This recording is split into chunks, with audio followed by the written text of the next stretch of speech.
Amin. Kita memasuki minggu ke-6. Judulnya Allah Tritunggal dalam Kristus menjadi hayat bagi kita melalui bersinar di dalam hati kita. Jadi orang-orang Kristen yang telah memiliki hayat Allah di dalam dirinya, maka hayat itu pasti bersinar. Mereka tidak akan bisa seperti orang-orang yang tidak percaya. Walaupun itu orang Kristennya malas, orang Kristennya ceroboh, asalkan ada hayat di dalam diri mereka, hayat itu akan tetap bersinar, tidak akan sampai padam. Hanya perbedaannya ya kadar terangnya itu ya.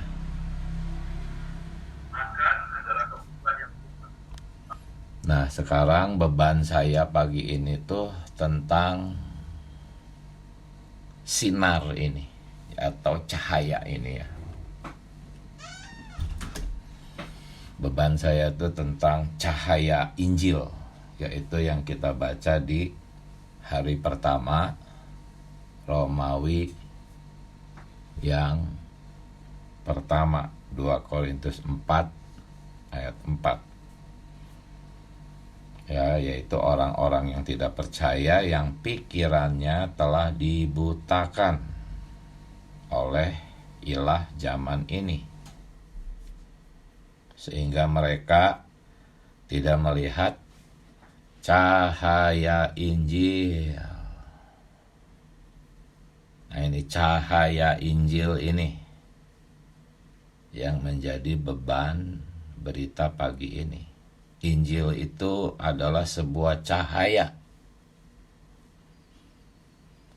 Mungkin masih banyak yang kurang menyadari bahwa Injil itu sebuah cahaya terang, saudara-saudari. Ya. Cahaya terang tentang apa? Tentang kemuliaan Kristus. Kata kemuliaan itu pun terang. Artinya terang. Ketika Tuhan Yesus dimuliakan di atas gunung, terang itu memancar. Jadi Injil itu cahaya, dan cahaya ini adalah Kristus, kemuliaan Kristus. Kemuliaan itu pun terang, cahaya. Cahaya apa? Cahaya yang adalah ekspresi Allah. Itu yang disampaikan 2 Korintus 4 ayat 4. Kalau kita baca sambil lewat saja mungkin tidak ada kesan apa-apa di dalam ayat ini. Padahal ayat ini benar-benar satu ayat yang sangat dalam dan kaya.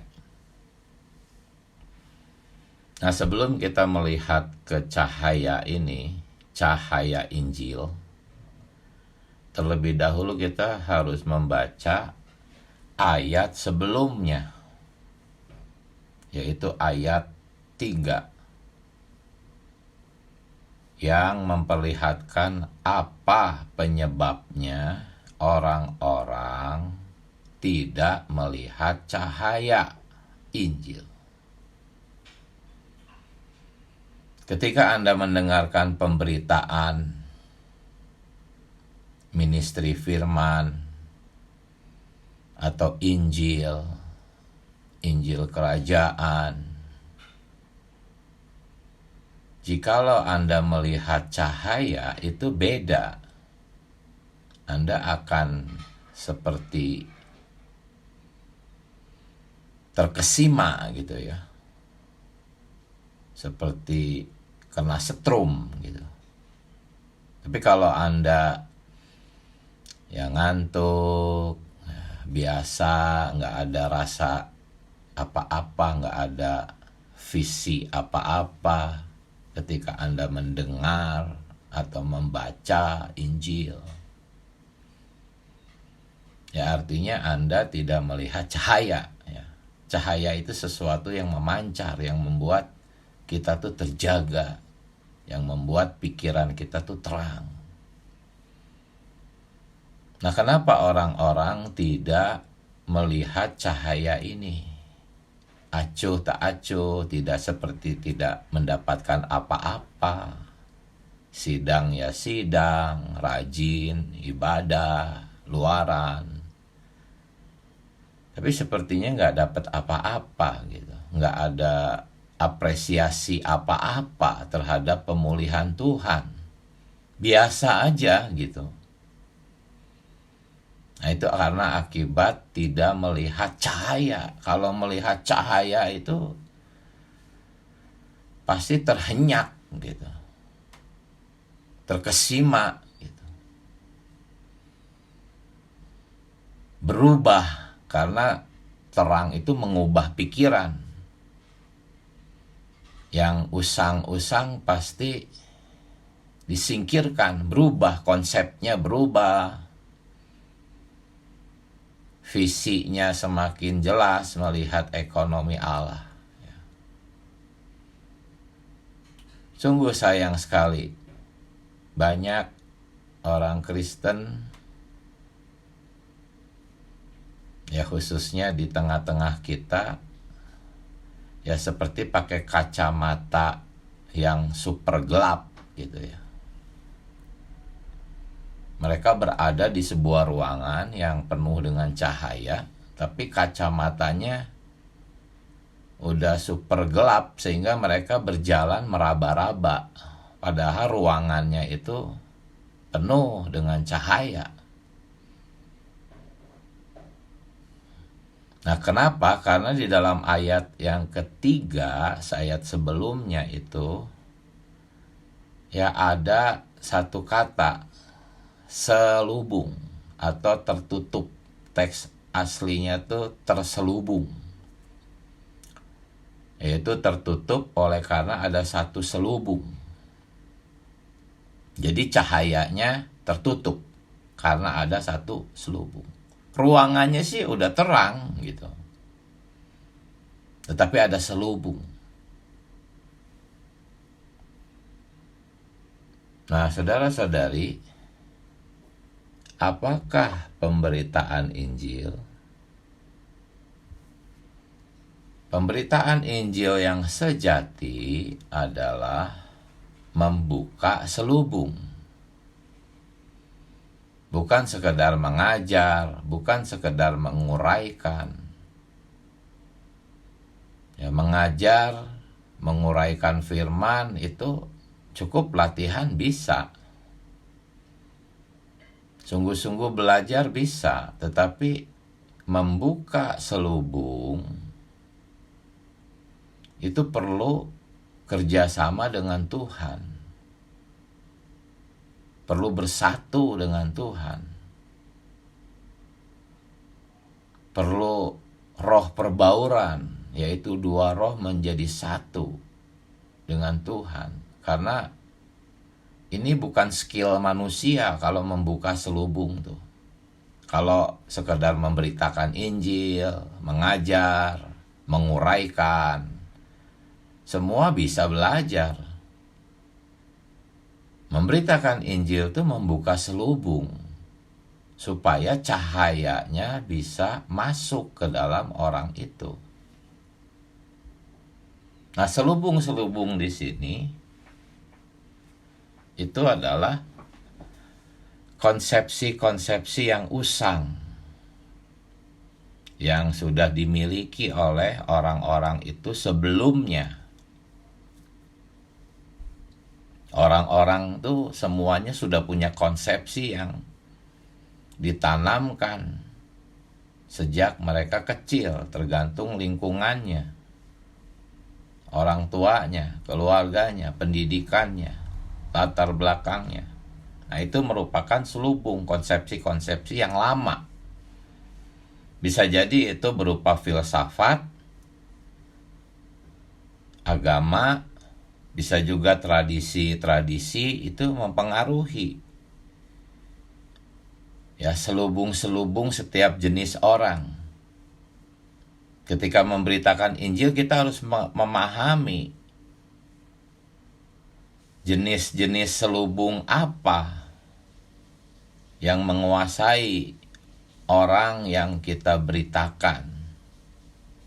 Dan itu bukan keahlian kita perlu oleh Roh itu melihat selubung-selubung itu sehingga pemberitaan Injil kita efektif, sesuai, tepat sasaran, dan bisa berhasil membuka selubung orang.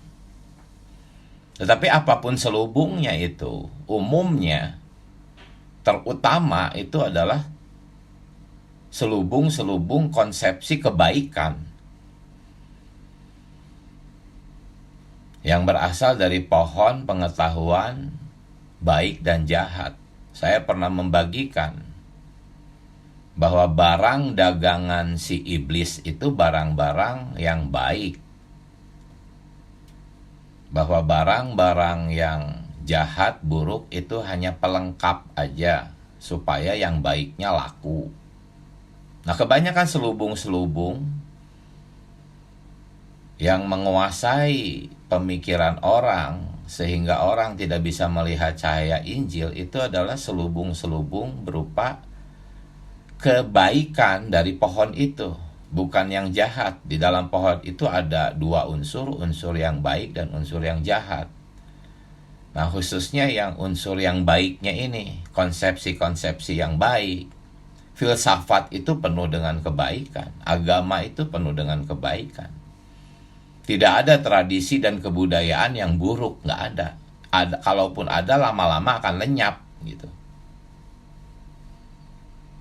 Nah, ini jadi khususnya selubung ini tuh berupa unsur kebaikan yang berasal dari pohon pengetahuan, yaitu iblis itu sendiri. Ya, sama bahayanya dengan kejahatan karena pohonnya sama. Tuhan berkata, kalau kamu makan dari pohon itu, kamu mati, kata Tuhan kepada manusia. Jadi bahayanya itu sama, esensinya sama. Entah itu unsur kebaikan ataupun unsur kejahatan, esensinya sama percis, yaitu pohon itu, satu pohon, satu akar, yaitu si iblis. Nah, inilah jadi memberitakan Injil tuh yang paling susah tuh justru kepada orang baik. Kalau kepada orang-orang jahat itu lebih mudah memberitakan Injil tuh, karena hati nurani mereka pasti tergerak karena dia tahu apa yang dia lakukan jahat. Tapi selubung yang paling kuat itu adalah konsepsi-konsepsi yang baik gitu, yang membuat orang tidak melihat cahaya Injil. Ya banyak itu, jangankan di kekristenan lah, di tengah-tengah kita pun juga konsepsi-konsepsi yang baik itu yang sulit, sehingga banyak saudara-saudari di tengah-tengah kita tidak bisa membedakan antara pemulihan Tuhan dengan kekristenan. Menganggap semuanya baik, semua sama, bahkan cenderung menganggap kekristenan lebih baik. Karena di tengah-tengah kita mungkin kita sering kali mengutip berita-berita ministry yang mengekspos kekristenan. Jadi sering kita dianggap sombong. Itu semua adalah karena selubung, nggak bisa melihat cahaya Injil. Selubung-selubung ini itu adalah hal-hal yang baik, khususnya filsafat, agama, tradisi-tradisi, kebudayaan, etika, moralitas. Itu semualah yang membuat tidak bisa melihat cahaya Injil. Saudara-saudari, cahaya Injil yang benar-benar terang itu ada di dalam pemulihan Tuhan. Nah, ini udah mulai sombong lagi. Semoga Tuhan mengangkat selubung kita. Cahaya Injil itu ada di pemulihan Tuhan. Ya, pertama-tama mari kita melihat dulu kata Paulus itu apa. Kata Paulus masih di pasal yang sama. Kita harus baca tuh ya, ayat yang tadi kita doa bacakan tuh harus kita baca dari ayat pertama, kedua ya.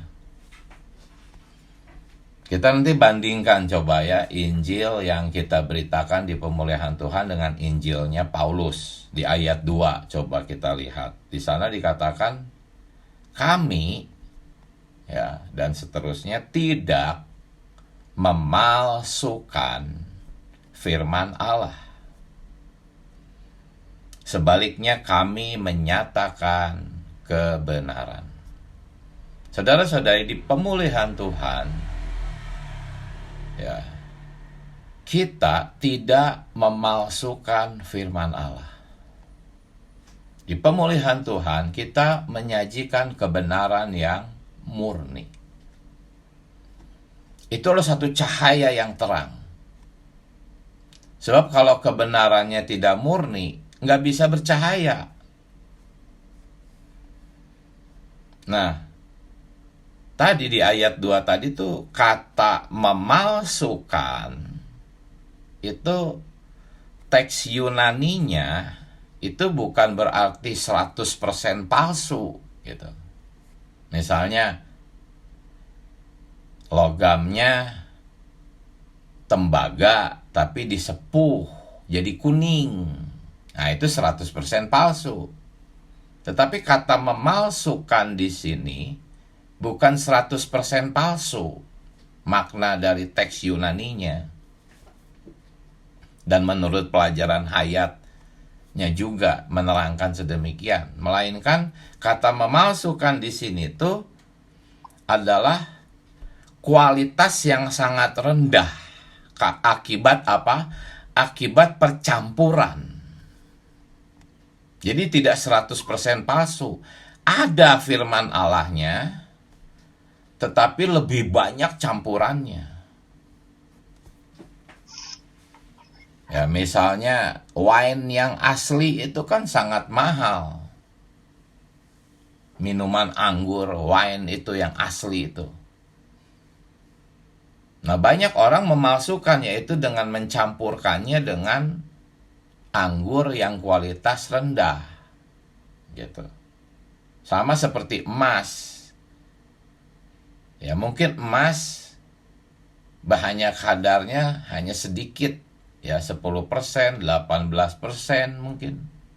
Campurannya banyak, tapi warnanya tetap kuning. Jadi ada kandungan emasnya, tetapi dicampur dengan logam-logam yang murah. Logam murahnya lebih banyak. Nah, itu arti kata memalsukan firman Allah yang di ayat 2 itu.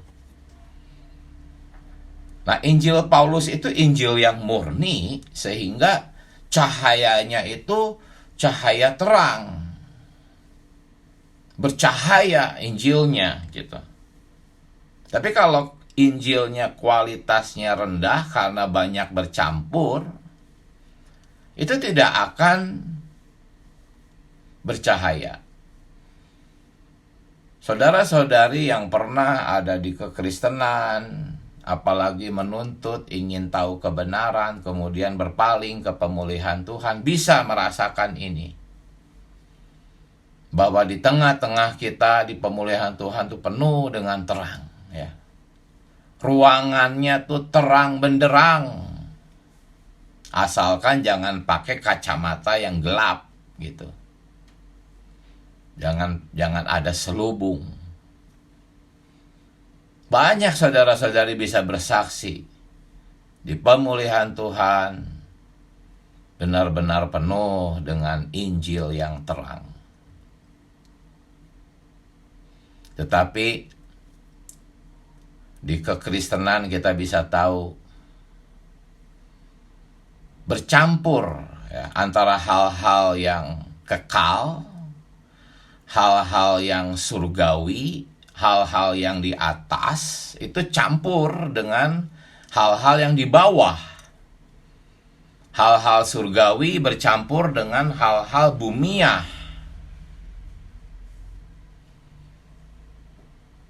Banyak pemberitaan Injil hanya untuk kedamaian di bumi selama masih hidup.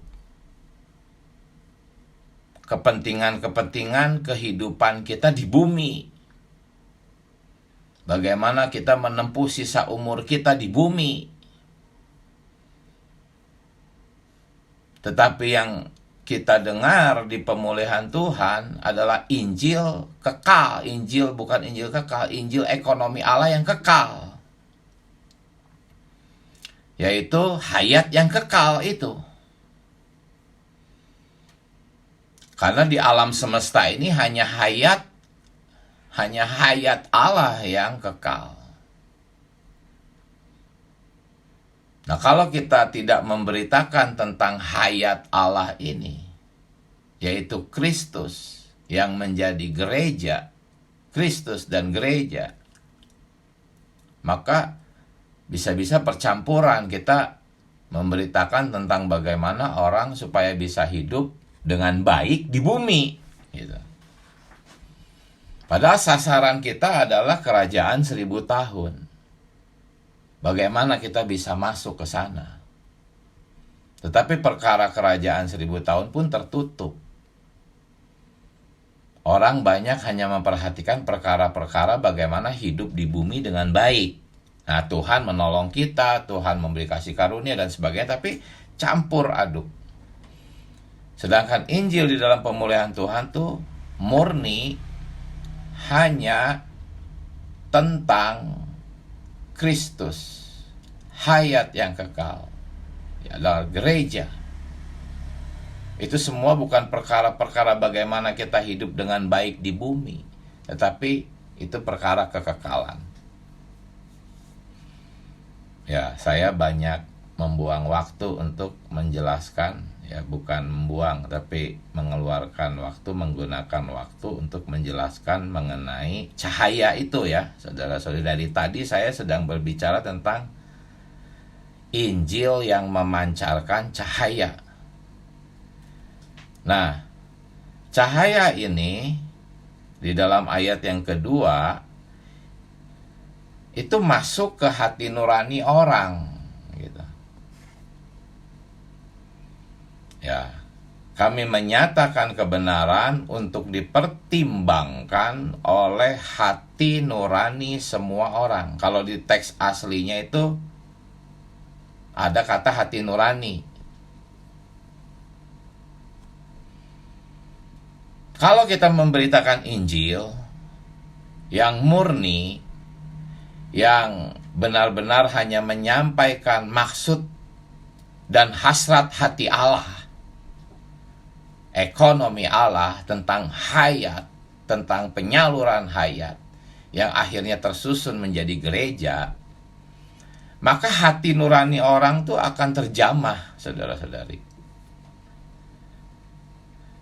Ya, tinggal rasakan saja pengalaman Anda, bagaimana Anda di pemulihan Tuhan.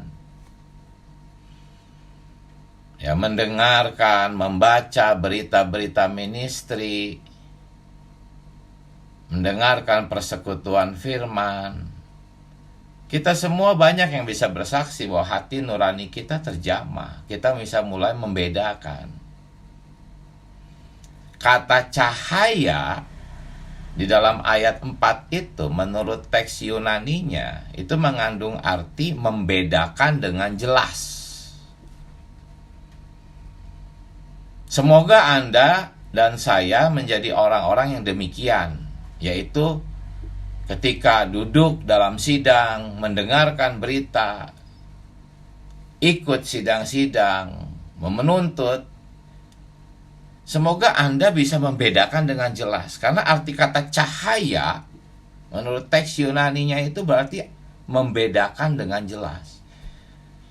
Tapi kalau orang-orang yang bersidang di tengah-tengah kita tidak dapat membedakan dengan jelas, artinya ya dia masih terselubung gitu.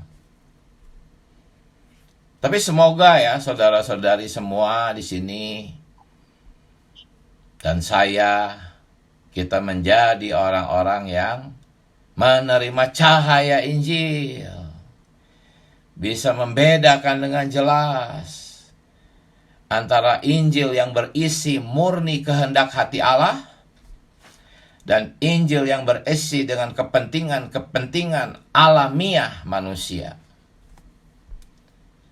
ego manusia.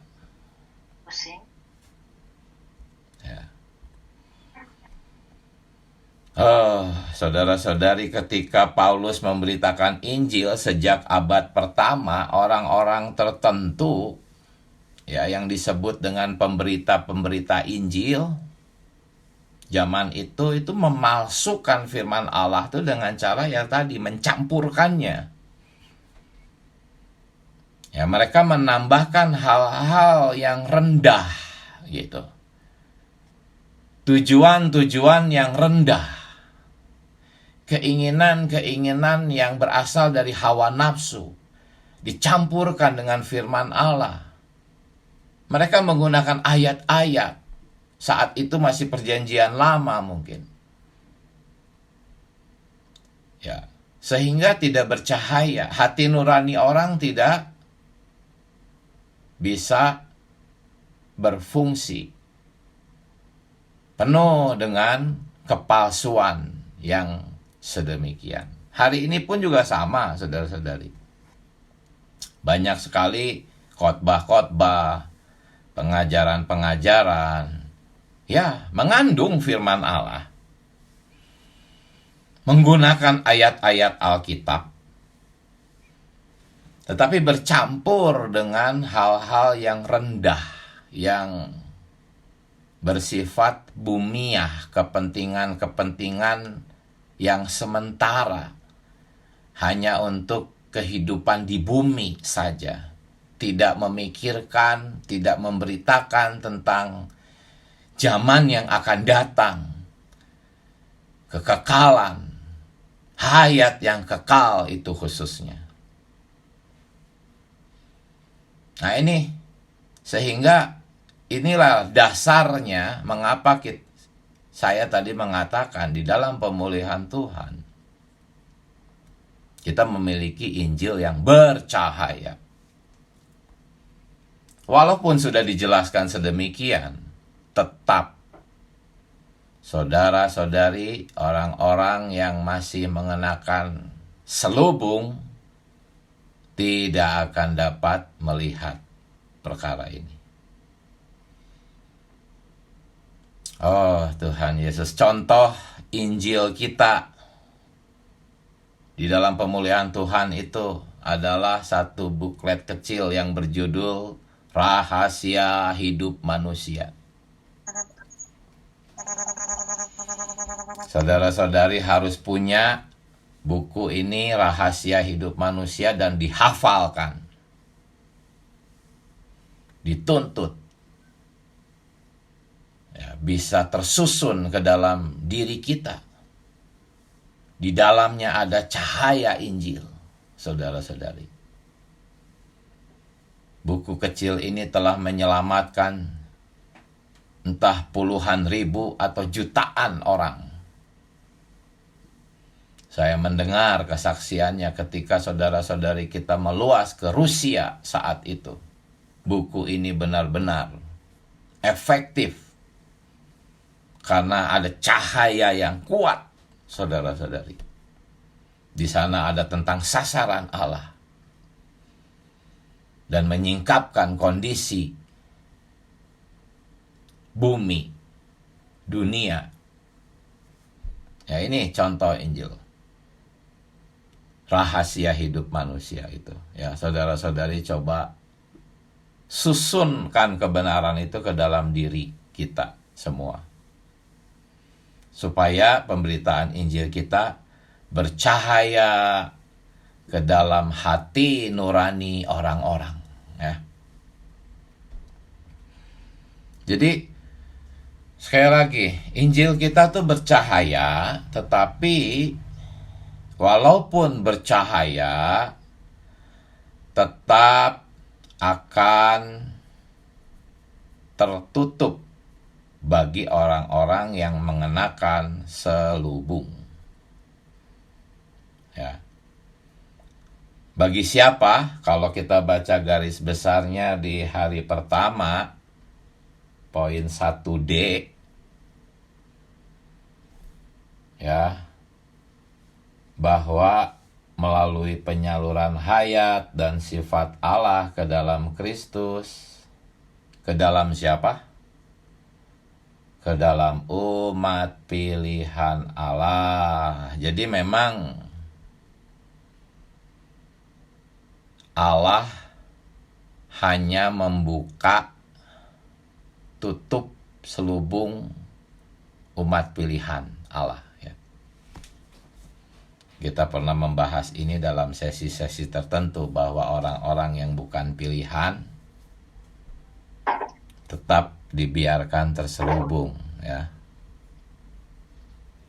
Kita bersyukur kita adalah orang-orang pilihan. Allah telah membuka selubung kita, tetapi selubung itu tuh berlapis-lapis, saudara-saudari.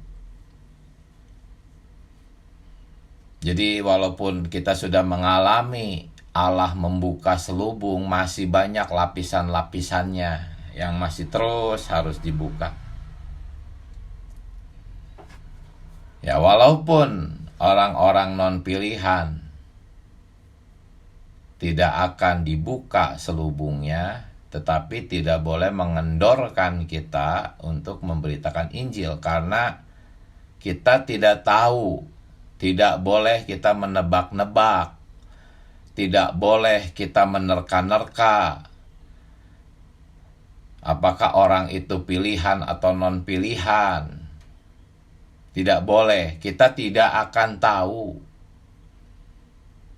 Tidak boleh sampai kita kendor memberitakan Injil. Kalau kendor, nanti Anda kehilangan upah. Sementara yang lain mendapatkan upah, kita menderita kerugian. Rugi sendiri. Pokoknya sampaikan Injil ke semua orang. Nggak usah dipilih-pilih, nggak usah menerka-nerka.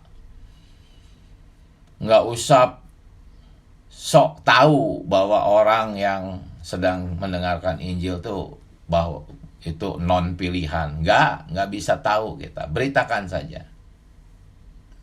Ada yang kelihatannya seperti orang-orang non pilihan, padahal di endingnya nanti dia ternyata orang pilihan. Beritakan saja. Nah, karena pemberitaan Injil adalah membuka selubung orang, itulah sebabnya kita perlu berdoa untuk orang itu terlebih dahulu. Jangan mengandalkan kefasihan kita berbicara. Jangan mengandalkan pengetahuan akan kebenaran. Mungkin kita hebat memberitakan, menjelaskan, menguraikan. Tetapi kalau Anda tidak berdoa bagi orang yang hendak Anda beritakan, selubung itu tidak akan terbuka dan Anda capek aja, sia-sia. Anda sepertinya sedang berbicara kepada spesies yang berbeda. Kalau saudara kita mengatakan, Anda seperti bernyanyi di hadapan lembu. Sehebat apapun Anda berbicara, tidak akan paham lembu itu. Atau semerdu apa Anda menyanyi, tidak akan berjoget itu si lembu. Sedemikian juga kita memberitakan Injil dengan hebat, tanpa berdoa, tanpa menyadari bahwa ada selubung yang menyelubungi orang-orang yang mendengarkan Injil. Ya, orang-orang yang tidak menyadari tentang selubung-selubung ini ya beritakan aja, saya ya asik sendiri gitu memberitakan. Nggak sadar bahwa ada selubung yang menutupi orang itu. Nah, orang-orang yang seperti ini ya nggak akan berdoa. Tapi kalau kita harus sadar pagi ini bahwa memberitakan Injil itu adalah membuka selubung. Kita harus berdoa untuk orang, siapapun itu, agar Tuhan mengangkat selubungnya. Nah, bagian kita menjelaskan. Kalau Tuhan sudah mengangkat selubung orang, penjelasan Anda tidak terlalu bagus pun orang itu akan menerima Injil. Ya. Baik orang itu sudah percaya ataupun orang itu belum percaya, sama. Masih ada selubung juga di dalam orang-orang percaya, orang-orang di kekristenan. Walaupun kata-kata Anda kurang baik, kurang fasih, ada salah-salahnya juga mungkin secara doktrinal, tetapi kalau selubung itu sudah diangkat oleh Tuhan, maka orang itu akan mendapatkan cahaya dari pembicaraan Anda. Tetapi walaupun Anda fasih, pintar, ahli kebenaran, pemulihan Tuhan, tanpa berdoa, orang itu tetap gelap, saudara-saudari.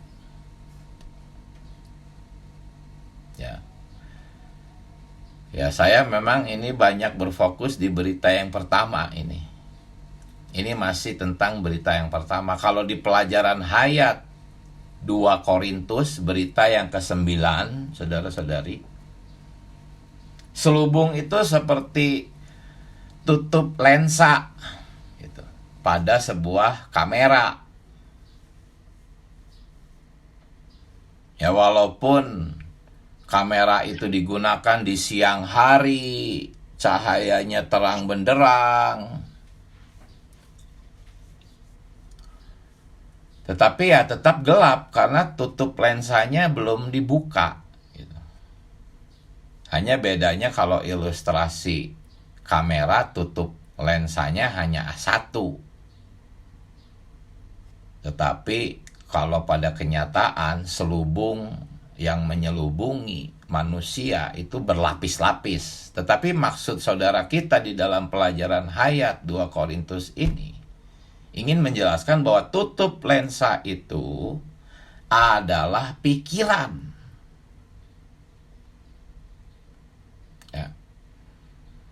Bukan yang lain, tutup itu pikiran.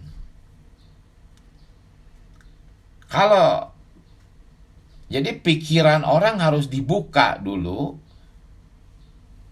baru nanti cahayanya itu masuk ke roh gitu. Ketika kita memberitakan Injil, kita ingat, kita tuh membuka pikiran orang. Artinya apa? Kita harus belajar kebenaran. Kita harus bisa menjelaskan secara objektif tentang Alkitab.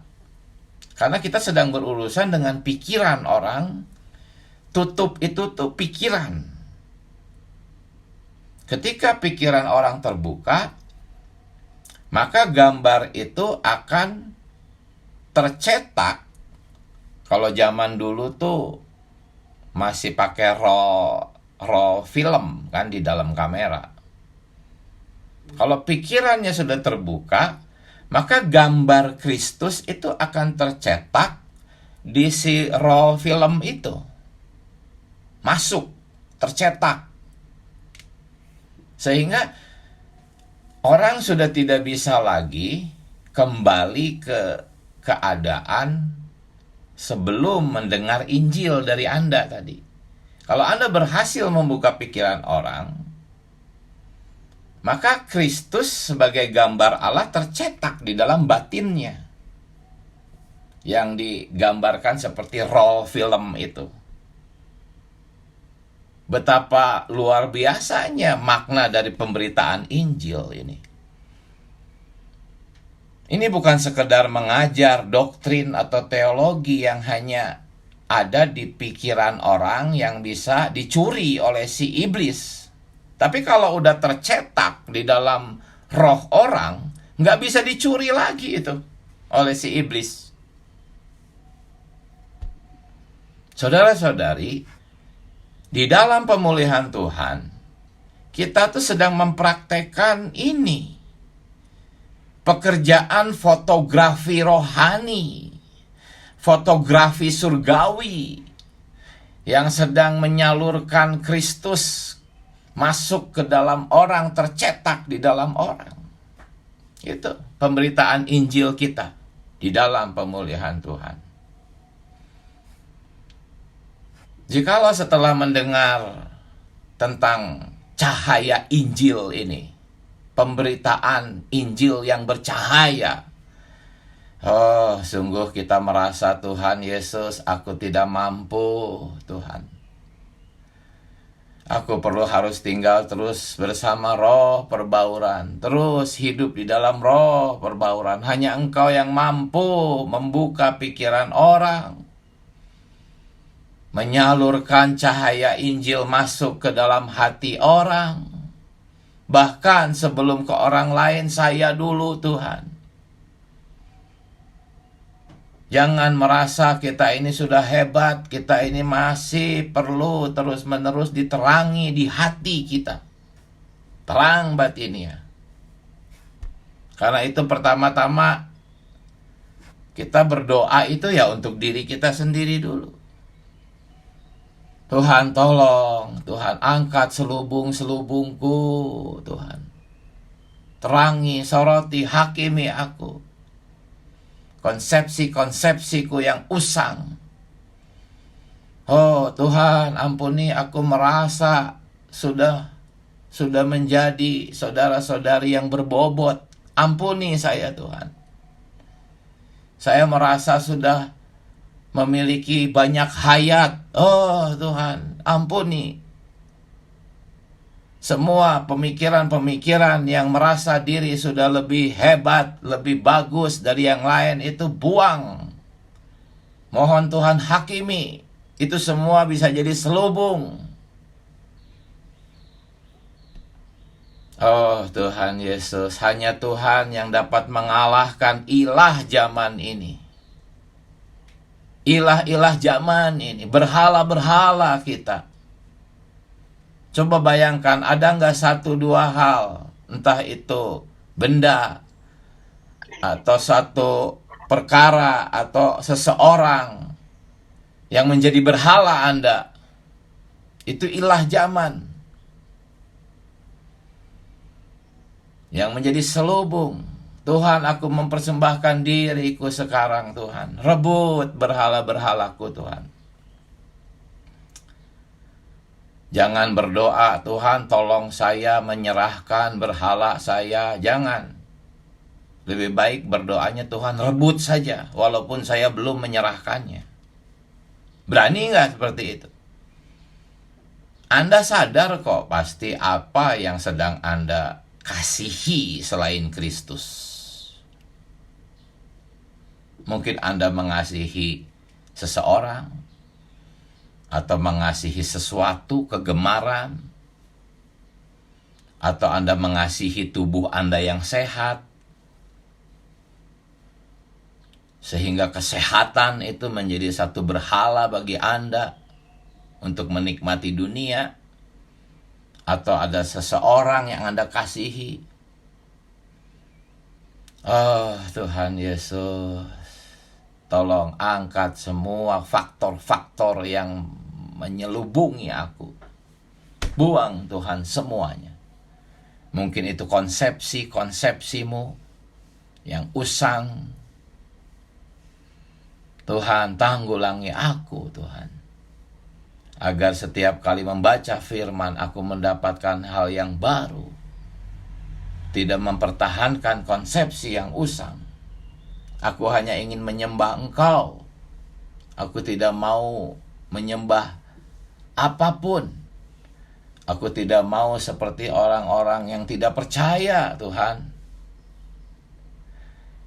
Yang tanpa sadar menyembah Satan. Oh, seringkali kita pun juga demikian, tanpa sadar menyembah sesuatu. Apapun yang bukan Kristus, yang kita sembah, kita berhalakan, itu adalah Satan. Tanpa sadar seringkali kita sedang menyembah Satan. Itu semua karena selubung. Selubung ini bisa merupakan konsepsi, bisa juga berhala-berhala dalam kehidupan kita. Itu semua adalah ilah-ilah zaman, saudara-saudari. Nah, sekarang sisa waktu yang tidak banyak, saya sedikit masuk ke hari kedua. Ya. Cahaya Injil yang pertama-tama diberitakan oleh Tuhan Yesus itu menghasilkan para minister perjanjian baru dengan ministry mereka. Cahaya Injil yang Tuhan Yesus beritakan, ya, sampai akhirnya Tuhan mati bangkit, dia masih beritakan juga 40 hari kepada murid-muridnya. Itu menghasilkan minister perjanjian baru. Tentunya dengan ministry mereka masing-masing, yang adalah satu ministry. Kita pernah bahas ini. Nah, lalu di hari kedua itu diperbandingkan antara cahayanya gitu ya. Cahaya ministry perjanjian lama itu hanya dari kulit muka Musa. Tetapi cahaya ministry perjanjian baru terekspresi dari dalam hati para minister itu. Cahayanya itu berasal dari tempat yang dalam. Artinya apa? Bukan sekedar permukaan seperti di kulit Musa.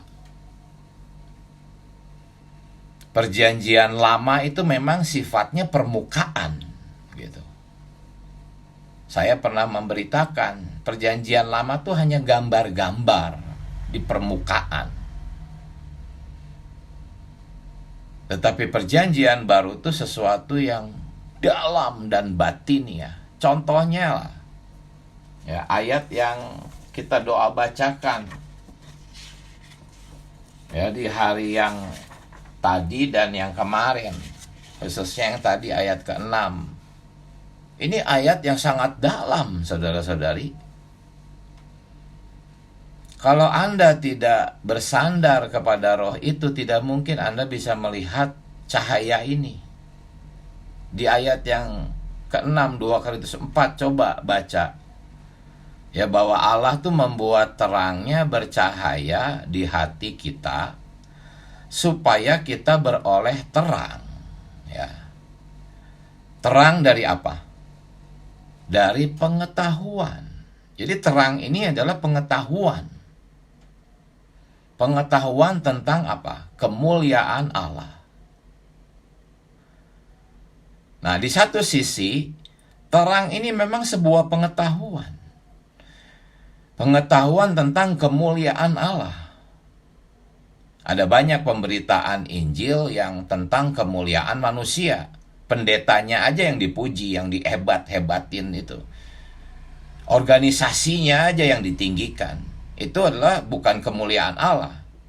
Tapi di dalam pemulihan Tuhan, hanya Allah yang dimuliakan.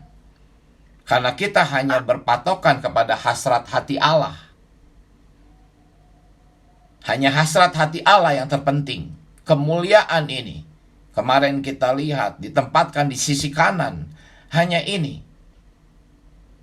Itu yang pertama. Tetapi pengetahuan tentang kemuliaan Allah ini nampak pada wajah Kristus. Pertama waktu hari Minggu saya coba baca ini, mabok saya karena bacanya nggak menyeru nama Tuhan, nggak berdoa. Apa ini wajah Kristus? Ini sesuatu yang sangat dalam, saudara-saudari. Bahkan hari ini pun saya nggak bisa tuntas ini membicarakan tentang wajah Kristus ini. Di satu sisi terang itu adalah sebuah pengetahuan. Tetapi pengetahuan ini datangnya dari wajah Kristus yang bercahaya. Apa ini? Paulus nulis apa sih? Oh, saudara-saudari, terang ministry perjanjian baru itu sangat dalam. Hati kita harus diterangi. Terangnya itu bukan luaran seperti di kulit Musa. Hanya secara singkat saya mendapat terang bahwa pengetahuan yang dari wajah Kristus ini, ya kalau saudara-saudari baca rawatan paginya baik-baik, pengetahuan ini bukan dari tempat lain, bukan dari seorang guru, bukan dari seorang dosen teologi. Pengetahuan ini datangnya dari wajah Kristus, saudara-saudari. Artinya, kata wajah di sini, menurut teks aslinya, kalau kita telusuri bisa juga berarti di hadapan Allah atau berada di hadirat Allah. Jadi Anda harus senantiasa berada di dalam roh. Roh Anda itulah hadirat Allah. Itulah wajah Kristus. Maka pengetahuan tentang kemuliaan Allah akan Anda miliki.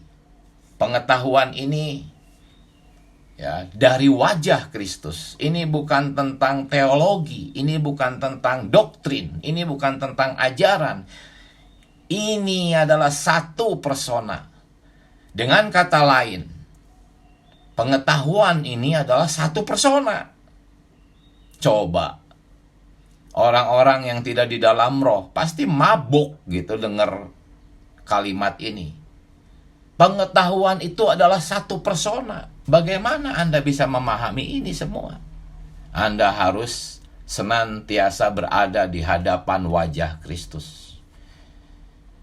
Ya, yakni berada di hadiratnya, terus melatih roh, terus berada di dalam roh, terus bersandar Tuhan, terus berada di dalam doa, doa yang terus menerus,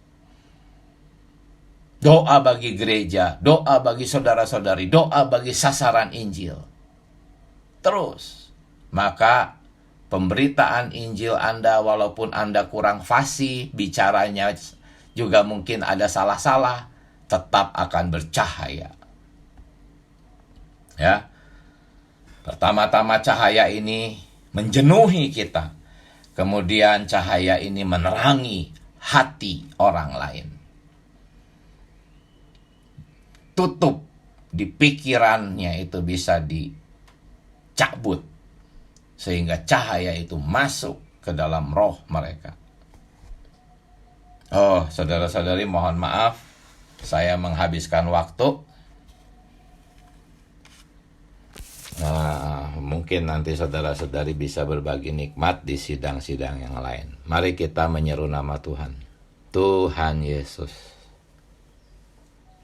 Tuhan Yesus. Tuhan Yesus.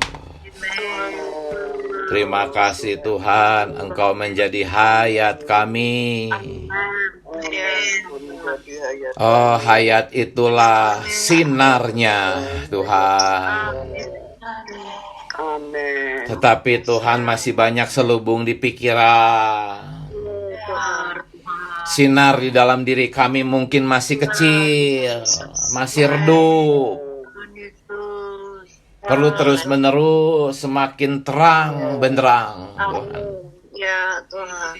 Singkirkan semua selubung kami, Tuhan. Oh, singkirkan semua berhala, ilah-ilah zaman ini, Tuhan. Oh, Tuhan Yesus, sungguh kami perlu diri-Mu. Amin. Agar kami bisa terus-menerus melatih roh kami. Hidup di dalam roh perbauran. Terus-menerus menerima terang di hadapan wajah Kristus. Amin. Haleluya, saudara-saudari, sampai jumpa. Tuhan memberkati. Amin. Tuhan Yesus. Amin. Amin. Amin. Terima kasih untuk suplayannya, Amin. Saudara Diki.